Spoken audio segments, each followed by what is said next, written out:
You just came out of the movie theater. You just watched Bullet Train. You got in the car with whoever you watched it with. You synced up your phone. You opened up Concession Impressions. You hit play. And now this is the talk. What we're talking about? This is...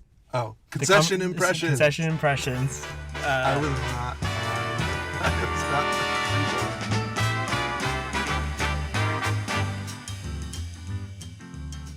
Yeah, this is the talk on the way home about the movie you just watched. And don't worry, you don't have to talk to each other about it because we're going to talk about it for you. But feel free to add in whenever you want. Talk to us back. Wow, what an interesting point about this movie. Anyways, so welcome. My name is Michelangelo White, and as always, I am joined with... Charles Halbeck. And this is Concession Impressions. So we just finished watching... Yep. Bullet Train. Here in Burbank at the Batman movie theater. Is that what it's called? No, I don't know, but it has a Batman statue outside. So there's like a few theaters here in Burbank, so they're all AMC too. So it's kind of confusing. The big one. Still have the statue? You didn't see it going in? Like on the outside before you go up the escalator, there's a statue of Batman there. Nope. This is not really important. Oh well. Just being very lacking vigilance today, I guess. It's a good sign. Nice. Well, strap in because we're about to jump into a high-speed conversation. Woo! All right, so I guess let's just start really quickly with what is your spoil-free... Do you recommend someone to go watch this film take? What is your take on the film? Kind of take it or leave it. If there's nothing else on and you want to go see a movie, go see it. Otherwise, if it's not really your thing, I understand. Yeah, I think it's very, if you're into fast-paced action, comedy, with bits of comedy, then I think you'll like it. And I think after leaving the theater, my first impression was, if you like Deadpool 2, then you'll like this film. It's very Deadpool light, John Wick light. Yeah, like a mix of John Wick and Deadpool. Yeah. And it makes sense because the director kind of worked on both those films. So, it's in the same vein as Deadpool, where it's mostly action, gory, kind of a lot of blood, but then also hints of comedy. Yeah. So I think if you're into that, I think you'll enjoy this film a lot. I think it's very watchable. It definitely has quite a few moments where I was a little bored and kind of checking out, but I think it's, a decent time. Mm-hmm. Yeah, I would agree. I think it's definitely not a must watch. Yeah, it's definitely by any means. Yeah, you don't have to watch this film, but might be a good time if you're free and you want to watch this kind of movie. Yeah. So that's it. That's all we're gonna say about spoil free. From here on out, consider yourself warned that there is gonna be the whole movie is gonna be spoiled. So if you haven't watched it already, or if you don't care about watching it, then continue listening. And yeah, if you haven't watched it, then come back and listen to it later. But yeah, so what is your thoughts about this film? First, I want to say there's something I wanted to tell you that I waited to tell you after the film because I wanted to wait for the record to tell you. But so the movie is called Bullet Train, which is a train. Mm-hmm. It's Shinkansen, right? Mm-hmm. Is in Japanese. And in English, we translate it to the bullet train because it goes really fast. But the characters for the movie are bullet train, like gun bullet train. Mm-hmm. So it's a little play on words also in the movie title. Oh, that's kind of clever. Even the Japanese is... Yeah. The Japanese characters are gun, bullet, and then train. So right. It's a play on words itself. That's fun. It's about the most clever thing about this movie. Yeah. But anyway. Yeah. I don't know. It's David Leitch film, so he's the director. So thinking Deadpool, Mr. Nobody. I don't know if he actually made Mr. Nobody, but his production company made Mr. Nobody. I've noticed that he's either directed a lot of things, co-directed, stunt coordinator for a lot of films. Right. So it's kind of hard. I kind of didn't know which one he also worked on, but he did a lot of those action kind of films. Yeah. So he actually originally started out as a stunt man.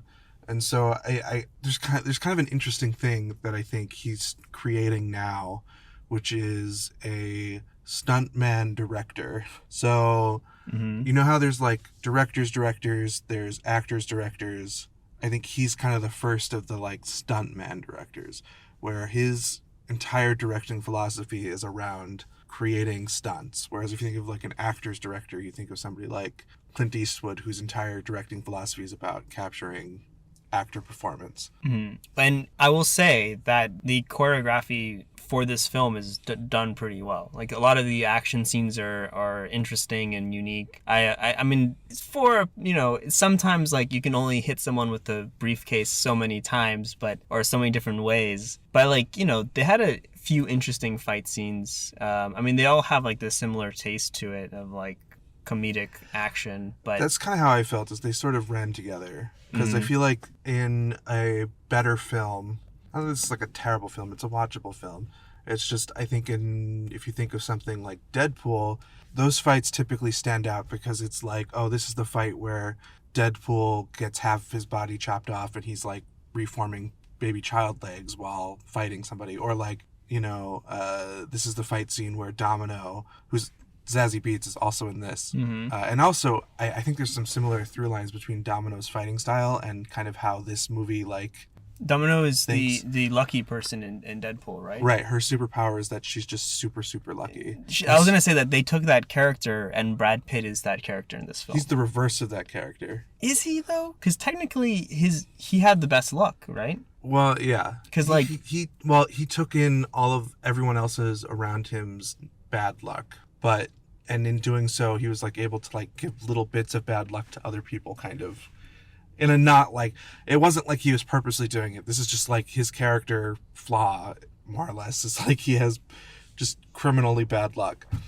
Anyway, but what I was going to say is that I think there are more creative, clever fight scenes in some of those other movies, whereas this one, I feel like there was just a lot of like, we're in tight, close quarters, and I'm going to give you a karate chop.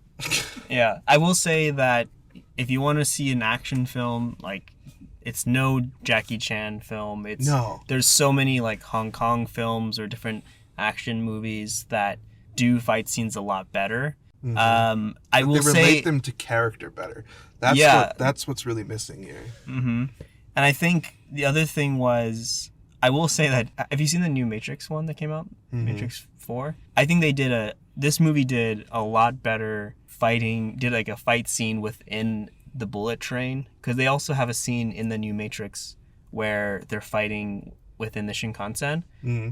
And I feel like it was such a terrible scene, and I think at least this did better than that. But I mean, the whole movie takes place in the train, so I guess it should have done a better job. But even that, like, so like, this is, you've actually been on the actual Shinkansen. I don't know. I'm not even gonna attempt to say that correctly. Which is, I've actually been on the train from Tokyo to Kyoto several times, back and forth, and taking the Shinkansen to like other places. I mean, I've taken it all over the place. So yes, I have very good experience with it.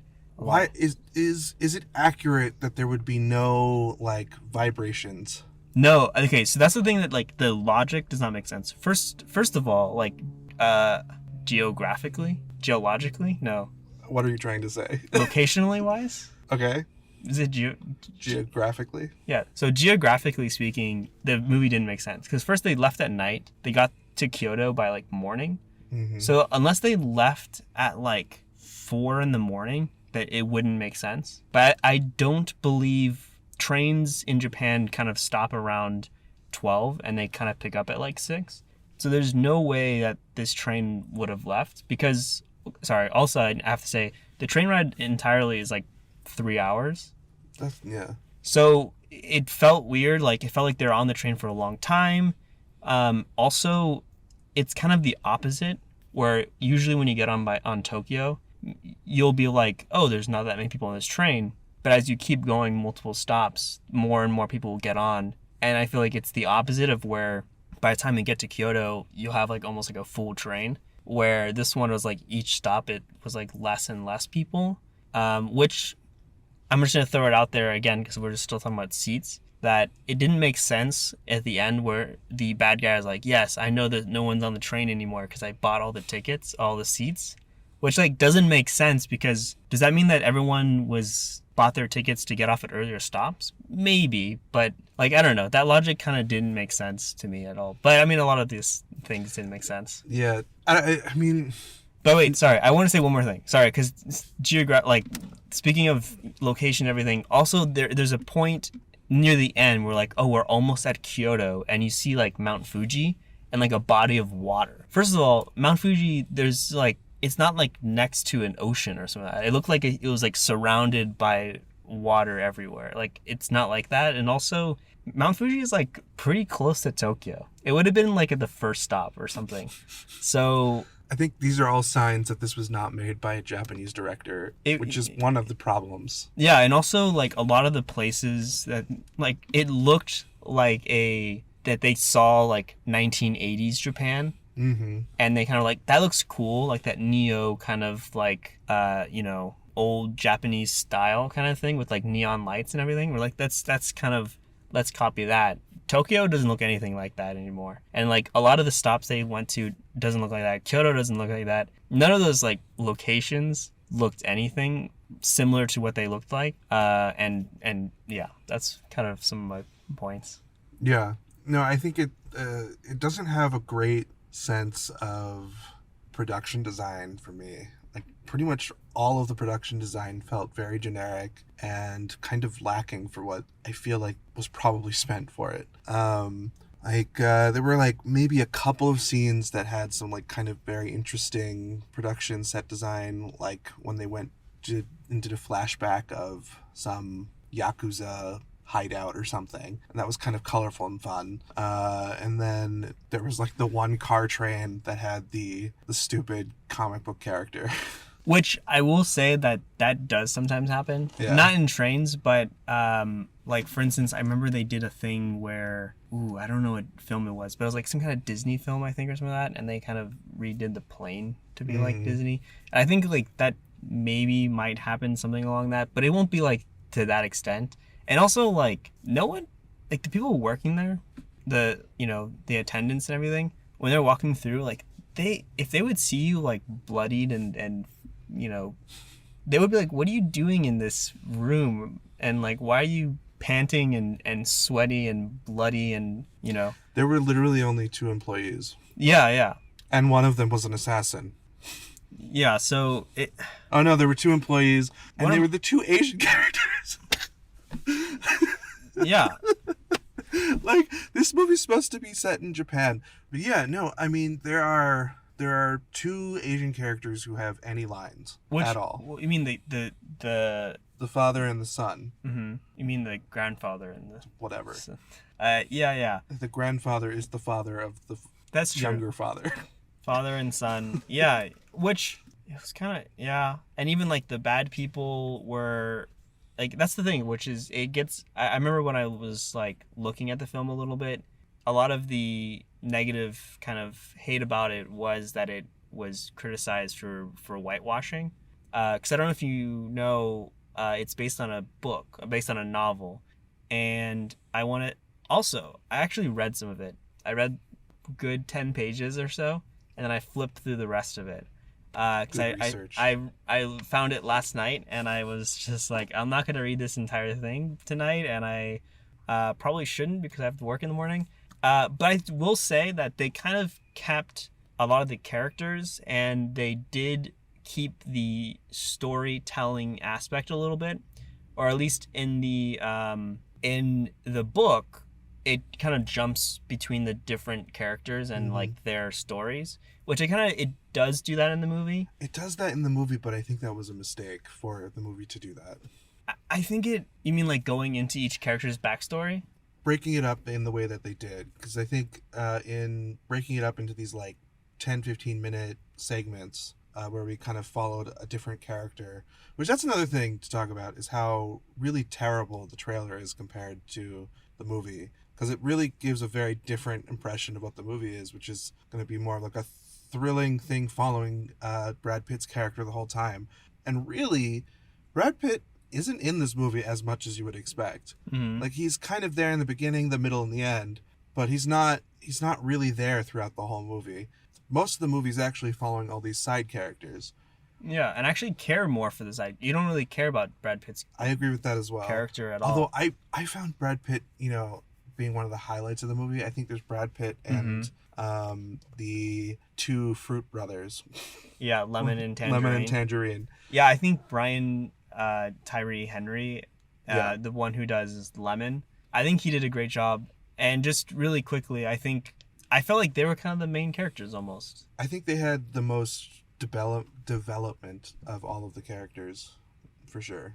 Yeah, and I will say that I think my favorite part of the film, since we're talking about those characters, was their relationship to each other. Yeah. And how like they hate each other, it seemed like a little bit, but then they're also family and they care about each other. And they had like, I think will give it to them that they stopped the action for little beats to just give them emotional time to just like care about each other. And I think that was probably my favorite part of the film. I think the issue with it was that there was nothing guiding us through that was keeping the tension growing throughout.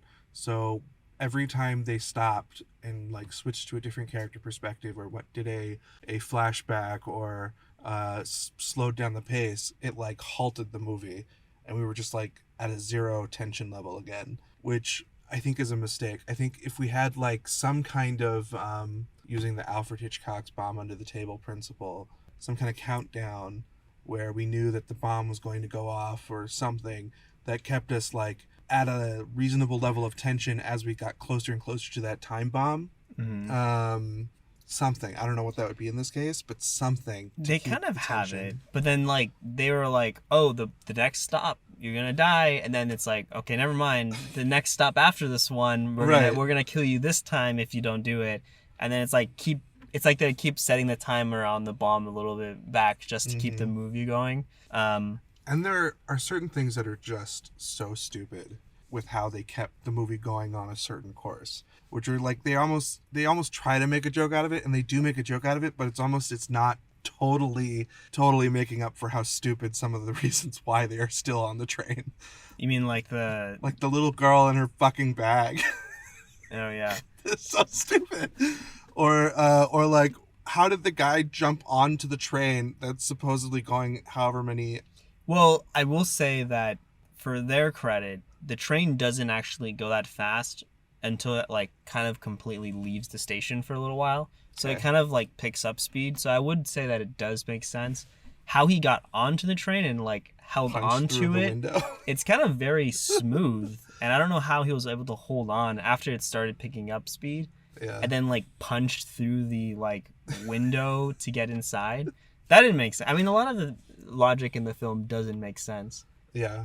So and then another thing is like some of the side characters were so stupid. Like what was Zazie Beetz' character's name? I can't even remember. Viper, Venom, Hawk? something. Hawk? What? No. It was Hornet. Her character, her whole dialogue is literally say something, bitch, and then she just says bitch every 5 seconds as she's dying. And it's so stupid. Her character is so dumb.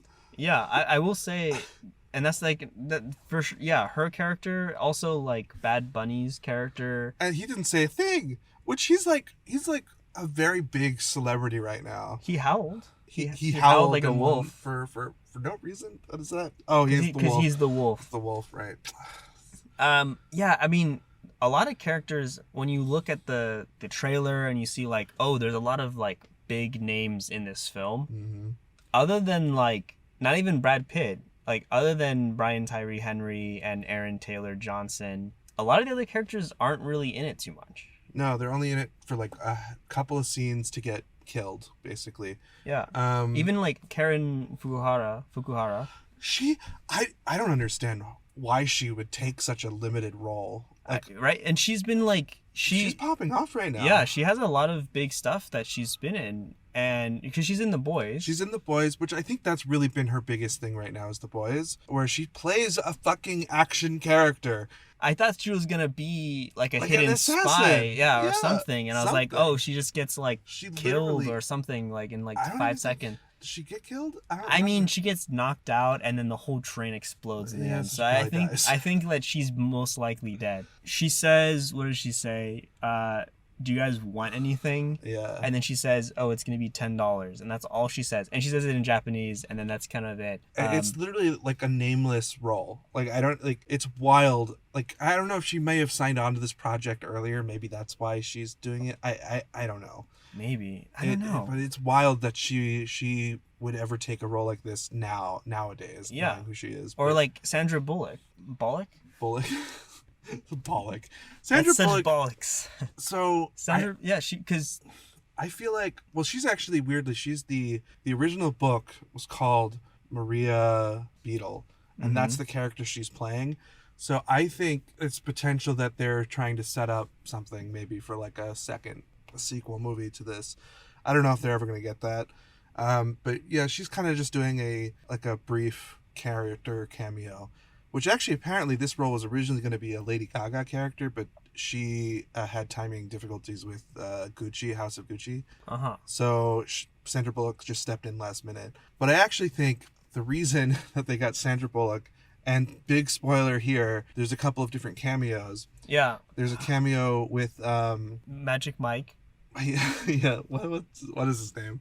Oh god, it's terrible. I just typed in Magic Mike and it just gave me the show in Las Vegas.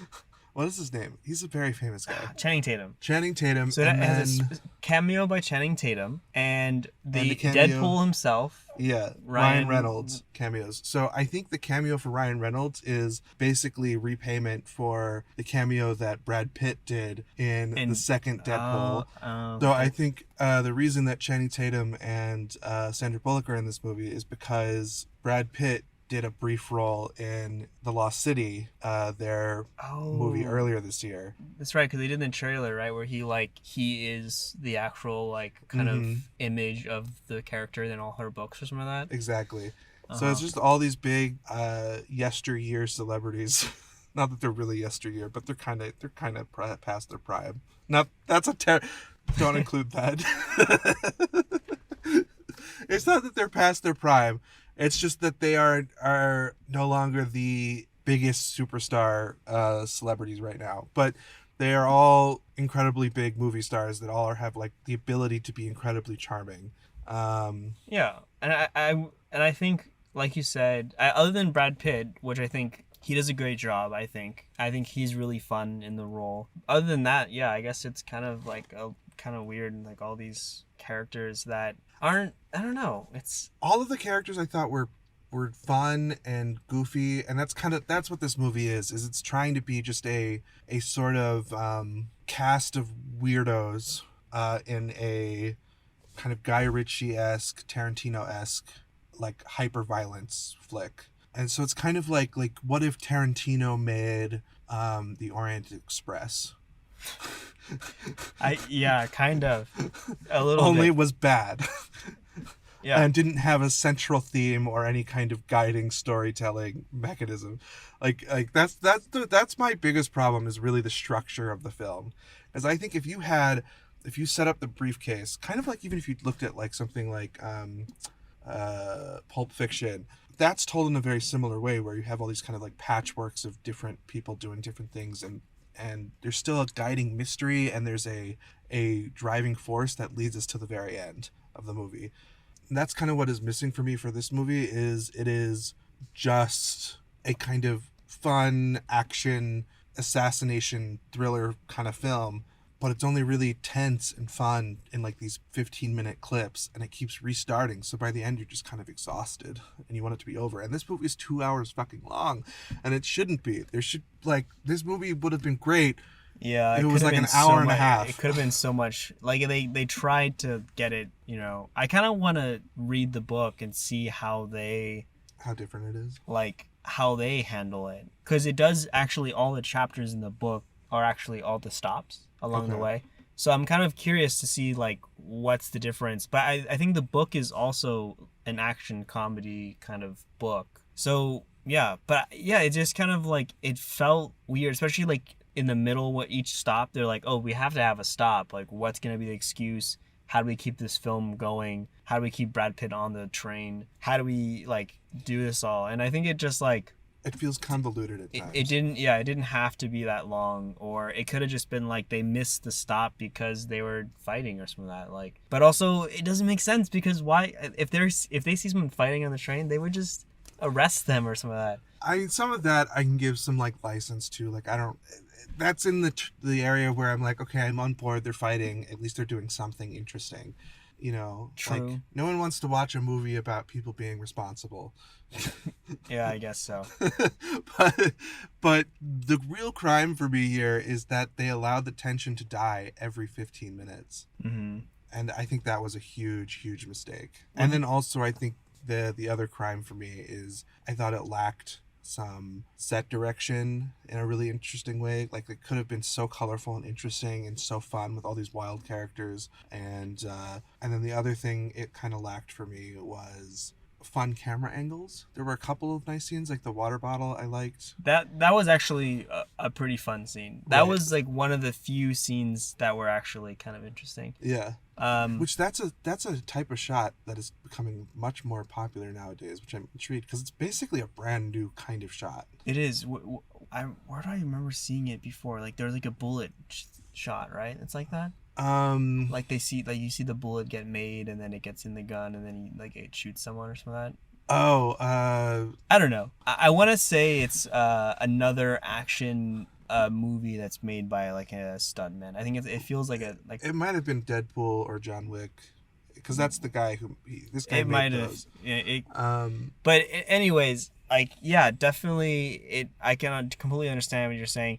I have a question for you, and I want to say like I don't know if it's me, and I don't like want to be like, oh, I'm so cool kind of thing, because like I said, like, so I speak Japanese. I speak Japanese. I can say it. It is a skill that you possess. You're also married to a Japanese citizen. Yeah, I lived in Japan, and I will say that for me, it was like not necessarily cringy, but like kind of felt weird to me because I'm like, this is not how it is at all. But I'm always thinking like, oh, how does everyone else around me think about this? Like, do they understand like, oh, this is Japanese? Like, this is what Japanese culture is like, or this is like what Japan is, or like, do they even consider it, or like they're like, oh, it's Asia, like kind of like that? Is that kind of how it is? Like, how do you feel like about it? I would say that I'm probably more informed on the differences between Japan and other Asian countries than your average person, because I am a dirty weeb. But Okay. so like I could tell that it was made by an American. Yeah, okay. And I think because especially there are so many like great Japanese films that kind of have a similar vibe to this. Like you could think of even like the granddaddy of all of these kinds of films, which is something like Seven Samurai, or no, well, kind of any Seven Samurai maybe a little bit. Akira But Kurosawa I was film. thinking of Battle Royale. Oh, okay. In the same vein of like style, like you Like saying. it's a film about people murdering each other. Yeah, which is actually a very Japanese Right. thing. I think Battle Royale was kind It's of a maybe Japanese film. was a like kind of what started it, right? Like kind of style. I think I want to say it's at least an early example of it. Okay. But the thing that has is, one, there is a winner at the end. So you're all following these different characters trying to figure out who's going to win. And so there's a real tension to it because none of these characters are like actual assassins, and there's no character who's already been picked out as your main character. That's one of the problems, is because we know Brad Pitt is already going to make it to the end. Secondly, there's a very potent political message that movie is trying to convey, and this movie is not. Oh, I think you're saying this movie has This movie has no political message whatsoever. I guess I must have Battle missed it. Royale is a very potent anti-capitalist film. Yeah. Okay. Okay. Yeah, definitely. And I think that adds a layer to it that keeps you thinking even in the slow moments. Whereas in this movie, it kind of lives or dies on the characters, I think. And the characters are fun. Some of them are very underdeveloped. Some of them are really stupid. Zazie Beetz' character I find very offensive. Actually, all the female characters I think are pretty bad in this. Yes, definitely. Like, they're very underwritten. Mm-hmm. And I mean, I think none of the characters are really written well, I would say, or have any development or any story or anything. Or driving motivation, mm-hmm. other than just like they're on a job. Because then, like, yeah, like, it kind of didn't make sense. Because, like, they're like, all right, we messed up the job. They just leave. Why wouldn't they just, like, Yes, leave? why wouldn't you just get off the train that you know is heading to where the guys are going to kill you? Just get off the fucking train. And, like, they're all specialists. Just, like, they can probably figure out a way to hide, or they have connections to, like, safe house. I don't know, Yeah. like, anything other They than... literally don't know who each other are because they all have code names. Because they even made that point, which is they're like, oh, we don't know who Lemon looks like, right? Like, how do they even... Yeah. How do they even, like...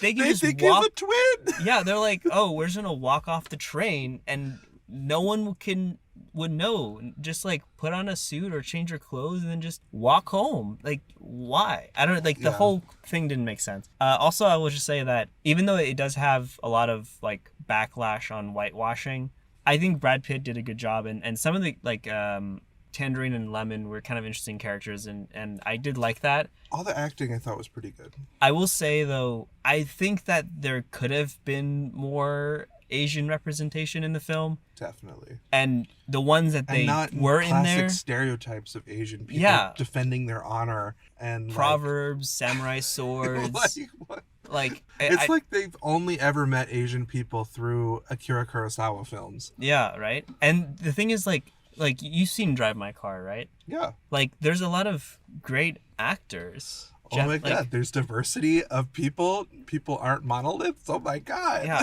I mean, even not just Japanese actors, but Yeah. like there's so many like actors that could have Asian actors that could have replaced a lot of these roles that I think would have been more I mean, interesting. we are in a heyday of Asian-led and Asian-driven content that I think it is a mistake that this movie was not one directed by somebody who was either Japanese or somehow close to Japanese culture. If it's going to be set in Japan, in kind of talking about Japanese culture a little bit, I think, because I think it partially is talking about Japanese culture Yeah, I would say so. in the kind of work life culture.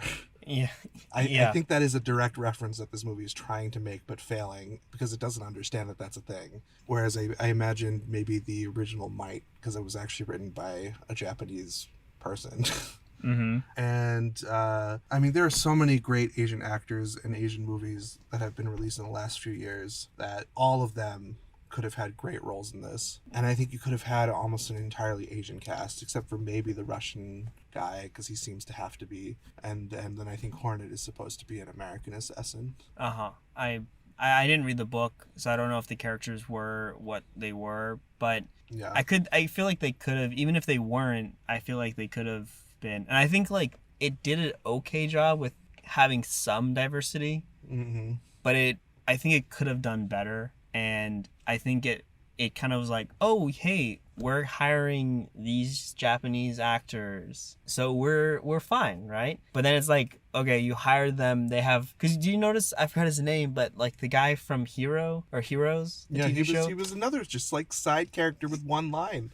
what did he just like, ticket please? Like he literally Yeah. he just says ticket please, and it's like, And gives a like nasty look at And the it's white like- and white guy. he could have, like, there's so many wasted there's so much wasted talent in this film, especially with the Asian actors. Like they didn't have any role in the film. They could have had so like they could have just replaced it, and I think it's just, this is a movie that needed a rework in the script, and it needed possibly a different director. Not that I don't really enjoy David Leitch as a kind of stunt director. I think he doesn't care enough about story for this kind of movie to make a real impact, as opposed to something like Deadpool, which is his big movie that he's directed, which has the story kind of already caked in. He doesn't have to write that. He doesn't have to think about it. yeah. And he did Deadpool 2, which wasn't even as good as Deadpool 1. Yeah. Just kidding. I'm just taking stabs now. But okay, so overall, we'll just say that the movie had a lot of bad points. It was a lot of action, a lot of blood, comedy, and I think it did some of those parts right. But I think overall, it's Lacking in all of lacking. Which, so going into the final results, rankings and everything, again, a bad film would be the worst Raisinettes, slightly better than that Hotdog, which would be bad results. And then good, like a good film would either be popcorn or peanut M&Ms, obviously peanut M&Ms being the best. I would say that my ranking for this film would be a hot dog. I would say See, the thing is that it's watchable for me. Like, I could see myself putting it on in the background and enjoying it, so I would maybe give it just barely a popcorn. I would the say very slightest popcorn. I would say that it was on the hot dog popcorn side for me. Yeah. I think it just kind of became hot dog in the end. I will say that it was just like a hot dog for me, and I don't know, like, especially talking about it, I'm just like, there's so many bad points about it. The more you think about it, the worse it gets. But I think that's the film, is that, like, don't think about it. Yeah. Try to enjoy it. But then it kind of leaves you wanting, right? And I think that's kind of what the hot dog was, right? It's tasty, like you would enjoy it, like you would enjoy watching the film, but it would still leave you wanting more. And I think the hot dog, you just eat it, and then 2 minutes in, you're kind of just like, well, that was tasty, but what now? I don't have popcorn. I don't have peanut M&Ms. I think it has to be just a little less satisfying for it to be a hot dog. Because that's really what makes a film a hot dog film for me, is something that is like, I can't sit there and watch it throughout the entire running length of the film. But it's not like a bad concept. It's not a terrible film. That would be a Raisinette. It's like, it's got good bones, but it doesn't have all the right things it needs to be a fully satisfying film, which is kind of what this is. So I'm like right there with you. I'm on the cusp. Okay. It's like a So far you've only given popcorn reviews. we're 2 in. I'm just kidding. Well, we'll see. We'll see what the next one is. But I think most films are popcorn films. That's our review. That's our thoughts. That's our concession impression. We hope you enjoy, and I would say still check out the film. I think, if you're into films, I think watch it. If not, listen to it, and we kind of explain it all. But it's what it is. It's a hot dog for me. But we'll see you next time at the movies. This is Concession Impressions. Bye. Bye. Till next week, everyone.